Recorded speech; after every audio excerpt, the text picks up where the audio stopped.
Hello दोस्तों, good evening, Radhe Radhe. कैसे हैं आप सभी लोग? उम्मीद है आप लोग बहुत अच्छे होंगे, अपना ध्यान भी रख रहे होंगे, अपनी स्टडी भी कर रहे होंगे।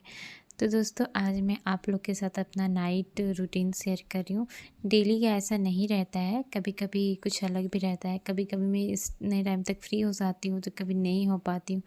जब बेटी फ्री हो जाती है खाना बना के तो मैं फ्री हो जाती हूँ 8 बजे तक, लेकिन जब बेटी सो जाती है तब मुझे पढ़ने का टाइम मिलता है। नहीं सोई रहती तो मैं इतने अच्छे से पढ़ाई नहीं कर पाती, इसलिए मैं अपना नाइट रूटीन नहीं लाती हूँ।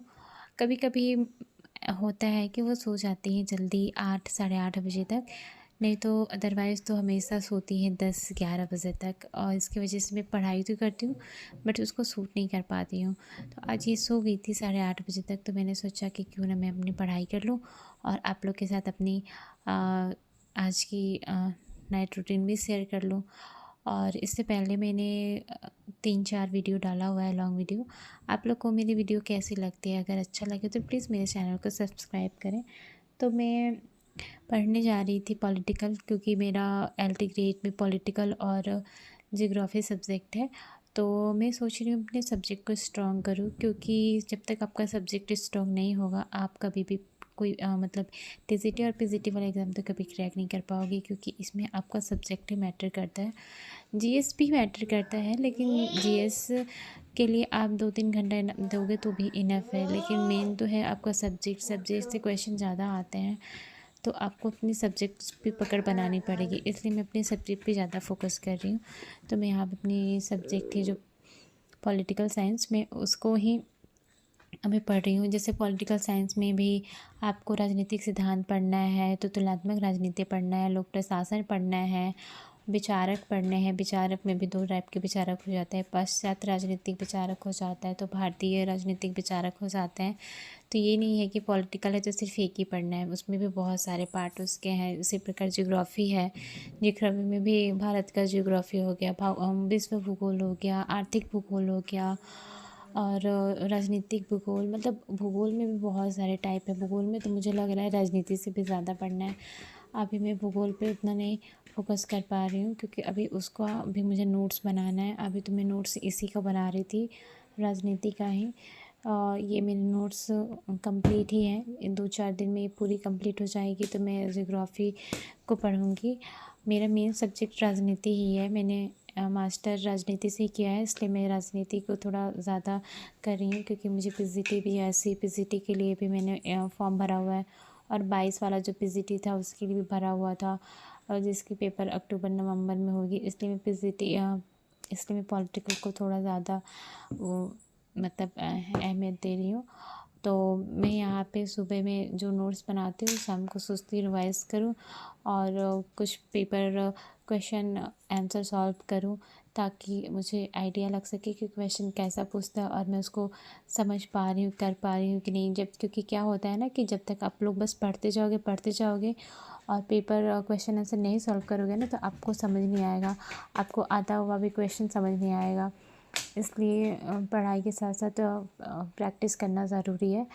और मेरे पास बुक है यूथ कंपटीशन का, जो नागरिक शास्त्र का यूथ कंपटीशन का है, सॉल्व पेपर है, और अच्छी बुक है। उसमें अब तक के जितने भी एग्ज़ाम हुए हैं 106 सीट इसमें दिया हुआ है। अब तक के जितने भी एग्ज़ाम हुआ है, लाइक यूपीपीएससी हो गया, चाहे DSSB का हो गया, और जीआईसी हो गया, मतलब यूजीसी नेट हो गया, जितने भी अब तक के जितने भी एग्ज़ाम में पॉलिटिकल साइंस पूछा है सारा क्वेश्चन इसमें है। मतलब सारे एग्ज़ाम का निचोड़ इसमें है, मतलब सारे पेपर इसमें है।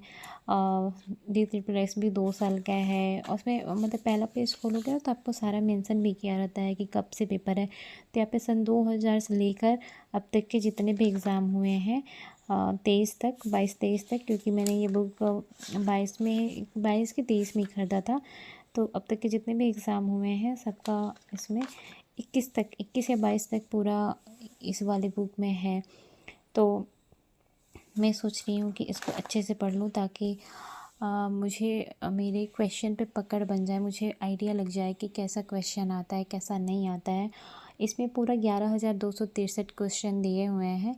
अगर इतने भी क्वेश्चन अच्छे से समझ के कई बार मैं पढ़ लूँ तो मुझे लगता है कि मेरा सब्जेक्ट बहुत स्ट्रांग हो जाएगा। और मैं सोच रही हूँ कि मैं जियोग्राफ़ी के लिए भी ऐसा ही एक यूथ कंपटीशन का जियोग्राफ़ी का भी सॉल्व पेपर मंगा लूँ, क्योंकि जियोग्राफ़ी ना मैंने उतने अच्छे से पढ़ा है नहीं। हाँ, ग्रेजुएशन में था लेकिन बहुत अच्छे से पढ़ा नहीं, तो मेरे को उसके लिए डर लग रहा है। खैर कोई नहीं, यहाँ पे बेटी जग गई थी और ऐसे ही करती हैं, थोड़ी देर सोएंगी, आधा एक घंटा सोते सोते फिर जग जाती है। तो यहाँ पे जग गई हैं तो मैं उनको सुलाने लगी थी, और सुलाने के साथ साथ ही सो नहीं रही थी, तो फिर मैंने अपनी पढ़ाई बंद कर दी थी। और उसके बाद मैंने जितना पढ़ा था, मैं आज राजनीतिक सिद्धांत ही पढ़ रही थी। राजनीतिक सिद्धांत में भी इसमें 100 क्वेश्चन दिया है, सोच लो। ऐसे ऐसे एक एक टाइप से 100 क्वेश्चन, 80 क्वेश्चन ऐसे ऐसे दिए हैं, और उससे भी ज़्यादा क्वेश्चन दिए हैं। तो आप सोचो कि एक टॉपिक से आपको इतने सारे क्वेश्चन अगर सॉल्व कर ले रहे हो समझ के, तो आपका कितना मतलब अच्छे से आपका सब्जेक्ट वो टॉपिक अच्छे से तैयार हो जाएगा। तो अगर आप लोग को भी बुक ये वाली मंगाना चाहते हो तो आप लोग ज़रूर मंगा सकते हो। अच्छी बुक है, ख़राब बुक नहीं है, बहुत अच्छी बुक है। और इसका ना क्वेश्चन के साथ साथ आंसर और उसका व्याख्या भी दिया है। तो अगर आप लोग को मंगानी है तो ऑनलाइन मिलता है, ऑनलाइन भी खरीद सकते हो, शॉप से भी खरीद सकते हो। मैंने तो ये बुक शायद ऑनलाइन ही मंगाई है। ठीक है, तो मेरा वीडियो कैसा लगा आप लोग को? अगर मेरा वीडियो अच्छा लगता है तो प्लीज़ मेरे चैनल को सब्सक्राइब करिएगा, और अपने प्लीज़ प्यारे प्यारे कमेंट भी कमेंट सेक्शन में मेंशन कर दिया करिए। तो ठीक है, मिलते हैं अगले किसी वीडियो में, तब तक के लिए बाय बाय।